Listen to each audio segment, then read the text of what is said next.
না রে বন্ধু, আর্জেন্টিনা খেলা দেখতে আর ভালো লাগে না। আরে একটা দল এই মাত্র 2021 সালে কোপা আমেরিকা জিতবে, কে আস্তে আস্তে জিত। তার কদিন পরে দেখি যে ফিনালে সিমা জিতবে, কে আস্তে আস্তে জিত। তার কদিন পরে এত বড় একটা বিশ্বকাপ জিতবে, কদিনই ভাল লাগে। খালি জিতে আর জিতে। একটা দল লাস্ট 10 বছর এত পরিমাণে ফাইনাল খেলছে, অনেক দল তো সেমিফাইনালে কোয়ালিফাই করতে পারে না।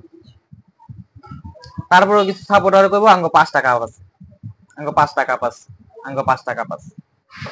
আর কিছু কই না। লাস্ট 63 ম্যাচে মাত্র 3টা হার। একটা দলের এতগুলা অর্জন, বর্তমান বিশ্ব চ্যাম্পিয়ন।